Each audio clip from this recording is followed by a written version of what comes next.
మాట్లాడిన ఈ మొత్తం దీంట్లో ఆయన సమర్థించుకోవడానికి సుబ్బారెడ్డి గారిని స్క్రీన్ మీదకి తీసుకురావడము, లేకపోతే ఈ డైరీలు అప్పుడు కూడా సప్లై చేసినాయి అని మాట్లాడము, ఇటువంటివన్నీ ప్రొటెక్ట్ చేస్తాయా ఆయన వాదనని కానీ ఆయన చేసిన దీన్ని కానీ ప్రొటెక్ట్ చేస్తాయా?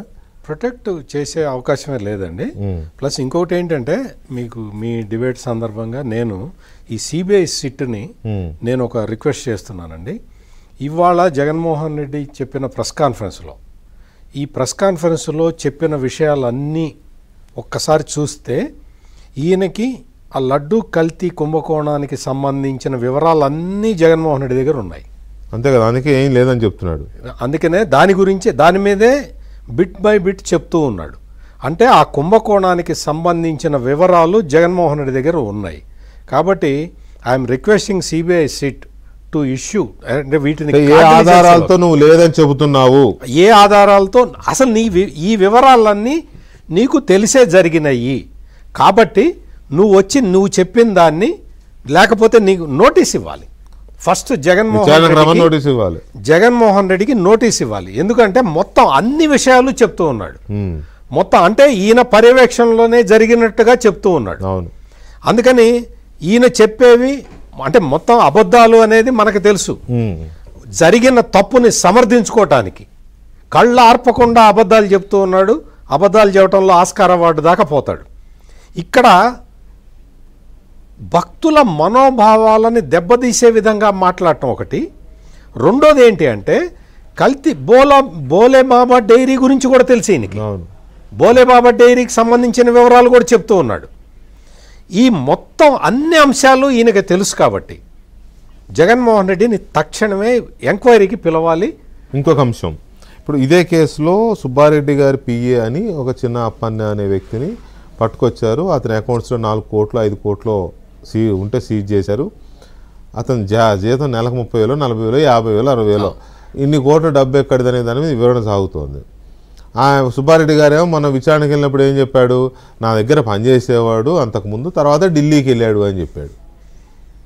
ఈయనేమంటాడు, అసలు ఈయన పిఏనే కాదు, వేమిరెడ్డి ప్రభాకర్ రెడ్డి పిఏ. వేమిరెడ్డి ప్రభాకర్ రెడ్డి ఎవరు అంటే తెలుగుదేశం పార్టీ ఎంపీ అంటాడు. ఎప్పుడు తెలుగుదేశం పార్టీ ఎంపీ ఆయన? అంటే మొన్న ఎలక్షన్స్ లో కదా, అంతకుముందు నీ దగ్గర నీ ఎంపీనే నీ నాయకుడే కదా. అసలు ఈ చిన్నప్పన్నకి సంబంధించి చిన్నప్పన్నని ఏపీ ఏపీ భవన్లో పెట్టాలి స్పెషల్ ఆఫీసర్గా అని లెటర్ రాసింది ఎవరు?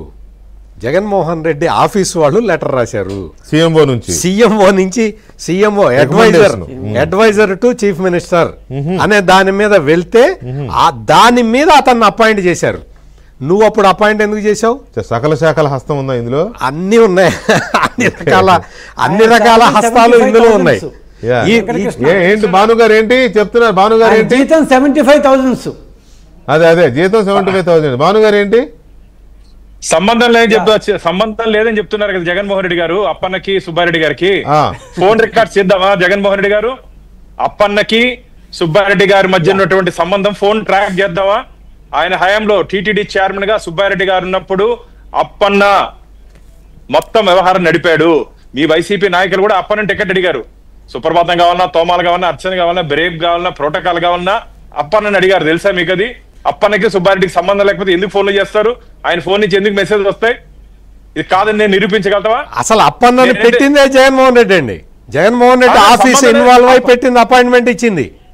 ఆ విషయం చెప్పకుండా వేరే విషయాలన్నీ ఎందుకు చెప్తాడు? ఫోన్ ట్రాక్ కాకపోతే వీళ్ళ తరపున లాబింగ్ చేస్తూ ఢిల్లీలో అప్పుడు వైసీపీ ఎంపీ కాబట్టి వేమిరెడ్డి గారి క్వార్టర్లో ఉండేవాడేమో. ఏపీ భవన్ మీద అపాయింట్మెంట్, అదే స్పెషల్ ఆఫీసర్. మరి వేమిరెడ్డి గారి ఇదేమన్నా ఉండే? వేమిరెడ్డి గారి గురించి మాట్లాడే ఇది నైతిక హక్కు లేదని ఆయన వెంకటేశ్వర పరమ భక్తుడు. ఎప్పుడు 24 గంటలు నేను చూస్తుంటా కదా వైభవోత్సవాలు. దగ్గర ఎంత పవిత్రంగా ఉంటాడు, అంత పవిత్రంగా ఉంటాడు వేమిరెడ్డి గారు. ఆయన కూడా దీంట్లో లాగుతున్నాడు ఈయన. అయ్యా జగన్మోహన్ రెడ్డి గారు, నువ్వు ఎవరినైనా ముంచేస్తావు. అయ్యా నువ్వు ఎవరినైనా ముంచేస్తావు. నీకు ముంచేదానికి ఆరితేరిన వ్యక్తి నువ్వు. ఇంకోటి జగన్మోహన్ రెడ్డి చెప్పిన దాంట్లో ఇంకొక ఇదేంటి అంటే వైవి సుబ్బారెడ్డి కోర్టుకి వెళ్ళినట్టు చెప్తున్నాడు. వైవి సుబ్బారెడ్డి ఒకసారి కాదు 3 సార్లు వెళ్ళాడు కోర్టుకి. 3 సార్లు. ఒకసారేమో మాకు రాష్ట్ర ప్రభుత్వ సిట్టు మీద నమ్మకం లేదనేది ఒకటే కేసు. రెండో కేసు ఈ సిట్ ఆఫీసర్ ఎవరో ఒక నోటీస్ ఇస్తే, ఇదే అప్పన్నకో ఎవరికో ఇస్తే నోటీస్ ఇస్తే వీళ్ళు ఇవ్వకూడదు నోటీస్ అని ఒకసారి కోర్టుకు వెళ్ళాడు. అవును. ఇంకొకసారి ఏమో ఈ అప్పన్నకి సంబంధించిన ఆ బ్యాంకు ట్రాన్సాక్షన్స్ చూస్తాను అంటే లేదు అట్లా చూడటానికి వీలు లేదని చెప్పి మళ్ళీ వెళ్ళారు. అవును. అంటే 3 సార్లు కోర్టుల చుట్టూ ఎందుకు తిరుగుతున్నావు? నువ్వు తప్పు చేయకపోతే కోర్టు చుట్టూ తిరగాల్సిన అవసరం నీకేంటి? దర్యాప్తు జరుగుతున్నది, నువ్వు అడిగినట్టే సిబిఐ దర్యాప్తు చేస్తున్నది, నీకేంటి అభ్యంతరం? 3 సార్లు కోర్టుకి వెళ్ళి అడ్డం పడి సహకరించవచ్చు కదా, సహకరించాలి కదా, సహకరించి సిట్ అంతా ఈ ఆరోపణలను తప్ప నిరూపించవచ్చు కదా.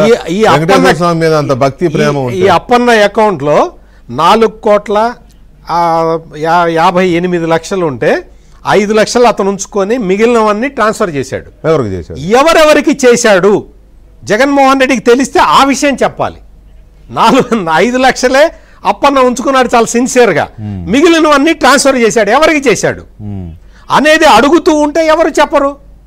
మేము కోర్టుకి వెళ్తారు, అడ్డం పడతారు, విచారణకు అడ్డం పడతారు. ఇవన్నీ క్లియర్ చేసుకొని అప్పుడు రావాలి ప్రెస్ మీట్కి. అంతేగాని వచ్చేసి ఒక బురద తీసి మన షర్ట్కి బురద అంటుంది కదా అని తీసి పక్కడు షర్ట్ మీద వేద్దామంటే కదా, అది నమ్మేవాడెవడు? చెప్పండి వెంకటకృష్ణ, ఇది మన వెంకటేశ్వర దగ్గర జరిగింది. అదే ఏసీ దగ్గర జరుగుంటే ఇదే స్పందన ఉండేది మన జగన్మోహన్ రెడ్డికి.